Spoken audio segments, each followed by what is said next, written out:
Welcome to Thursdays with Troy. As always, I'm Troy Lambert, mystery author, editor, super plotterer, and your host. Today, I'm excited to introduce you to Celeste Barclay. Celeste is a nom de plume. She lives near the Southern California coast with her husband and sons. Growing up in the Midwest, Celeste enjoyed spending as much time on the water, in and on the water as she could. And so now she lives near the beach. She's an avid swimmer, a hopeful future surfer. That's exciting. And a former rower. Wow. And before becoming a full-time author, Celeste was a social studies and English teacher. She holds degrees in international affairs, secondary social science, and political management.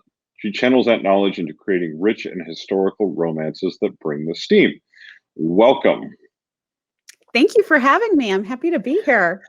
We're going to talk about one of the most frequent questions that I encounter that people ask about Plottr. They're like, well, I'm a pantster. Can I use Plottr? Does Plottr work for pantsters? And I would argue that pantsters plan. They just plan at different times than someone who's more of a plotter or an architect like me. And Plottr can help pantsters stay organized too. But today, fortunately, we have an expert to speak on the subject. So we're going to dive right into that. So first of all, let's talk about what a pantster is. Define that for us from your point of view. How would you define a pantster? Somebody who doesn't necessarily use a structured outline when they're plotting their story. Maybe they don't use a traditional 3-act or a beat sheet or whatever the sort of more formal format would be. There's somebody who the characters may tell them where to take the story as it's going, as opposed to them telling the characters where they're going. Some people are totally fly by the seat of their pants when they're pantsers. I think there's definitely different degrees, but a plotter is somebody who has usually written out or drafted out where they're going. And a pantser is more, let's see where life takes me. Exactly. Well, and it's funny that there are degrees, obviously, because there are people who do loose outlines, people who do really tight outlines, and people who just do no outlines at all. They sit down with an idea and they write. But of course, obviously, Plottr is more of a tool that we think of for people who, are architects, who make a plan. So talk to us about how this works and can work for somebody who's a pantster. Okay, so I'm going to give a disclaimer first. As somebody who taught years of composition, when I write nonfiction, I am very much a plotter. I like to know exactly what points that I need to have in there.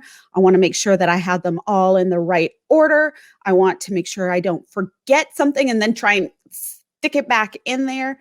But when I'm writing fiction, I'm a very different style writer. So I definitely wholeheartedly believe in intricate plotting. Just for me, when I'm writing fiction, that ain't my jam. I'm a huge proponent of brainstorming, and there's so many different ways that you can organize your brainstorming. But as a pantser, in the beginning, I wasn't really writing down anything. It was all just rumbling around in here. And by about book 4, I realized, this is not as efficient as I want it to be. I get to 40,000 words and I'm like, oh, snap, where's this story going? How am I going to get to the climax? What's going to be the resolution? What are my characters doing? And so I went back to a good old-fashioned plot diagram, what I used to teach my students. Exposition, rising action, climax, falling action, resolution. And I would use that to kind of get the main ideas down of how the story was going to progress. And inevitably, I go back and I tweak things because I end up going way off in some other direction. And I'm like, I forgot that wasn't what I wrote in my outline.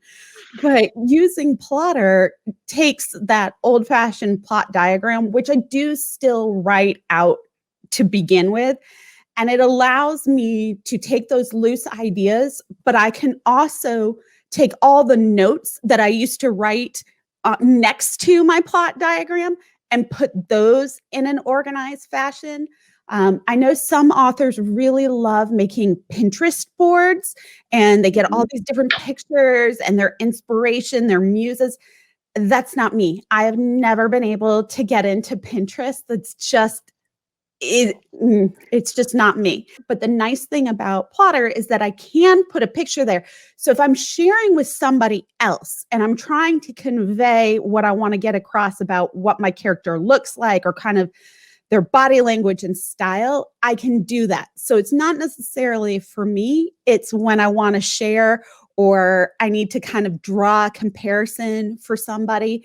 So that's, a rough layout of how I use Plottr. And I've honed my skills because when I first started using it as a pantser, I was like, holy smokes, how do I use all these templates?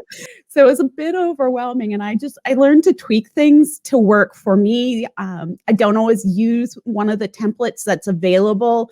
It's a little bit more freeform for me. So I definitely am a convert. I use it. I'm still very much a pantser, but it just helps me to narrow down and sort of aggregate all of those ideas.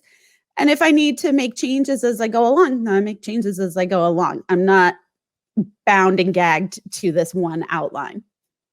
Right. I mean, that's one of the beauties of Plottr is it doesn't have to take away that spontaneity out of your writing. It doesn't have to do that because you don't have to be a crazy architect and just create this huge thing, even though you can. So just because the feature's there doesn't mean you have to use it. And as a reformed pantser myself, I was similar to you. I'd get 40,000 words into a book and I go, where am I going with this?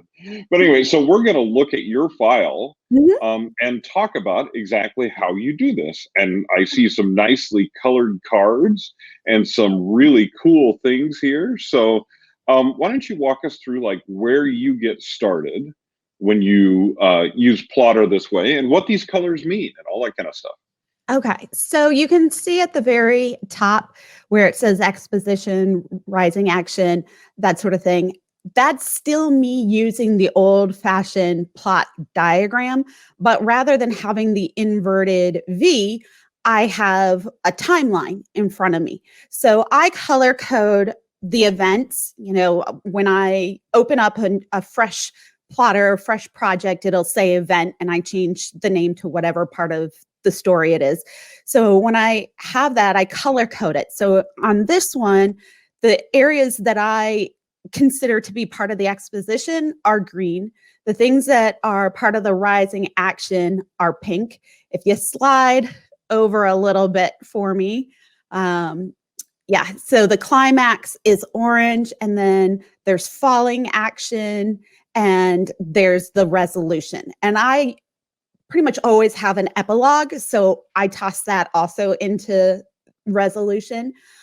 You can see looking at that, some areas have more cards than others. And that doesn't, for me, that doesn't necessarily equate to how long that portion of the book is. That's more of, okay, these are ideas that I want to make sure I keep track of. So for me, again, this is not using a traditional template that you guys offer. This is completely sort of free form. So it's my note jotting that I have in there. And then I also color coded things for the secondary plot. So for example, the ones that are red have specifically to do with the romantic elements because I'm a historical romance author. I toss those in there to kind of keep big scenes that I want to make sure I remember. The purple has more to do in this case with the secondary characters and how they are linked to the primary characters, the main characters. So the color coding allows me to just kind of visually break up the story, just like I would when I use an old-fashioned plot diagram. Right. And that sounds fantastic. And it sounds like a lot of your secondary plot and a lot of the things you put on your plot when you put extra cards is your brainstorming area.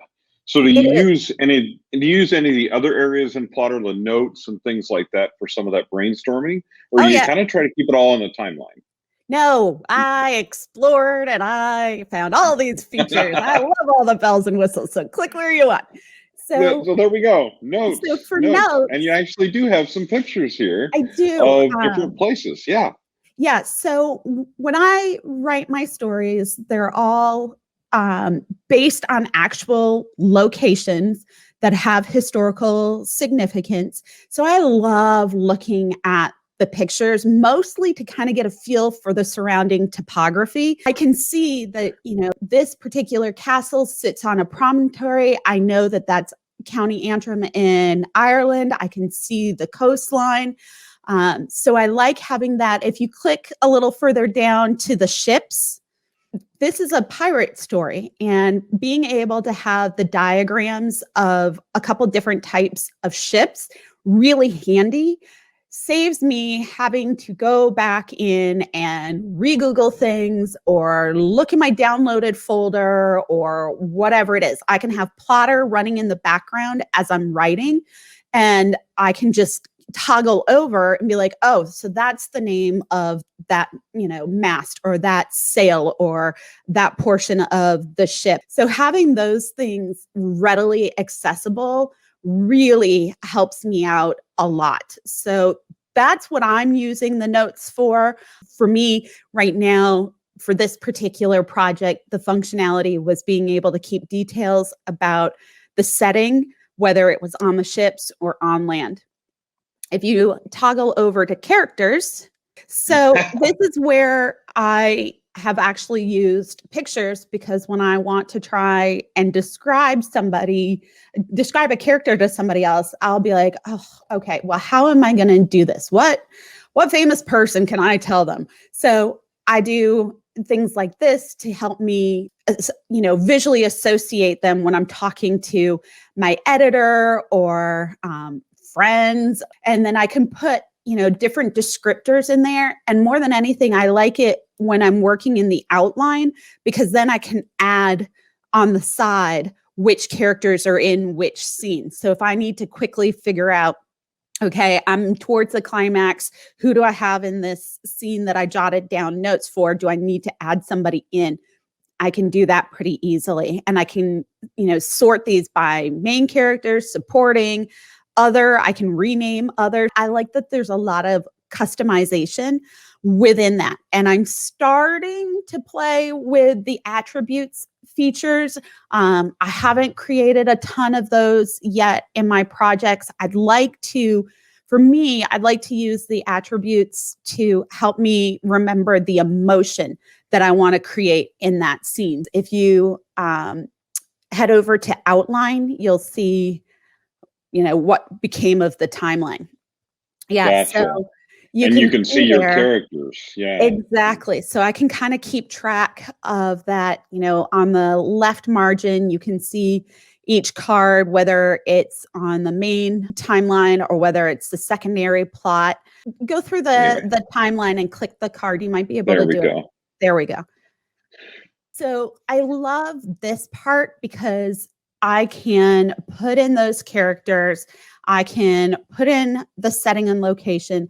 This is where I can color code to kind of let myself know, all right, so this idea was part of the climax. And you can see, I don't write generally full sentences in these cards. I'm not drafting here. I'm doing what I used to do when I wrote nonfiction, and that's just bullet points with words and phrases. There might be a rhetorical question at the top that kind of reminds me of what's supposed to drive that scene or that event. But I really, really like the fact that I can aggregate all this information into one card, the characters, the location, what part of the book it is. So if I'm thinking, okay, well, in this story, I know that the heroine Moira gets captured by the antagonist, I can easily find that, and I can add little details when I think of them. So I find it really just a great place for my brainstorming to be a little bit more organized than just jumbled up in my head. So when you're drafting, do you make changes in Plottr during that process, the drafting process, and then kind of look that over later? Or how do you handle those type of things as you're flowing along and things may be changed because the characters went a different direction? Yes and no. I'm getting better about that in order to try and get myself to the stage where I'm having a more organized story Bible. I have another series.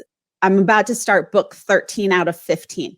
So you can imagine there's quite a lot of characters in different settings and locations. And I'm kicking myself that I wasn't using something like Plottr from the very beginning, because then I would be able to go back and see really easily what color somebody's hair is, what their eyes are, where they were. So I'm training myself to go back and update the outline, even if I took a serious detour. I'm a very rapid writer. And so that's, I think, also part of the reason why I'm a pantser, because I sit down and I work for like 8 to 12 hours a day and write 100,000 words in 2 weeks, if that. But if I know that it's a project that I'm going to work a little bit more slowly and it's going to take me, 3 or 4 weeks, because I'm only doing maybe 5,000 words a day instead of 15, 20, then I really do rely on this so that I have some continuity in my thoughts, so that, it doesn't feel disjointed. When I was in college, I would procrastinate and I would sit down and then I would write my term paper all in one night, because when I tried to be responsible and diligent and start it early and do it in chunks, I found that it was disjointed. My writing style and my thoughts would shift a little bit when I had, a day or even a week in between. So if I know that I'm moving a little bit more slowly with a manuscript, then I will rely on this to make sure that my voice doesn't get disjointed in the story. This helps me with the continuity. Well, and I like what you brought up about series and enabling that continuity, because that's another good point for pantsers to go back and to say, okay, maybe when I'm done with my draft, that's when I start to put things in Plottr and organize them a little differently. So that's a brilliant thing. So tell us, like, any one takeaway that you could give pantsers who are like, I don't know if I can use Plottr, I don't know if it'll work for me. Like, one takeaway you could give them that would say, hey, this is the thing that might push them, to the edge of saying, yes, this is something I'd use. There's no rigidity to it. You can really make it work the way you want to work. If you are a pantser, but you think and organize your stories already sort of in a traditional outline format, then this is just putting those ideas down on paper. It's your brain dump. If you're like me and you don't do too well with the structured outlines for fiction writing, then you can do what I do, and that's just put down some ideas here and there. And what's really nice is you can move the pieces around as well. They're not static. So you can, I need to move this event a little bit earlier. This next event won't make sense if I don't move this other one earlier to set up the scene. So you can move those cards around and you can stack cards so that you have multiple within a chapter or multiple within a scene. I liken it a little bit to, I think, because I'm not one, but I think a little bit like screenwriting, in that you can have these different cards to tell you different body language or different movements for different characters within that same scene, if you want to kind of, get in the nitty gritty of that. Or if you are a pantser, you're just kind of reminding yourself, okay, this is what I think I want to have happen. I have the flexibility to change. I probably will change, but at least I have a brain dump here. And that's the biggest thing. Because like I said at the beginning, I really am a proponent of brainstorming. I really, truly believe that is a fundamental part of anybody's writing process. You may not realize you're doing it. You may not write it down, but you're doing it. you're creating that story in your head as you start to kind of come up with your characters and your plot. This just allows you to have sort of a centralized location to do that so that you don't forget what you came up with, at least in my case. Exactly. And that is exactly true. And I appreciate that you brought up one of the things I always talk to people about who are like pansters and like, I'm not sure if Plottr's for me. I don't do a lot of planning. I'm like, it just helps you stay more organized and helps you write faster, better drafts because at least you have a vague idea of where you're going. So how do you draft? Do you draft in Scrivener? You draft in Word? How do you translate from Plottr to drafting?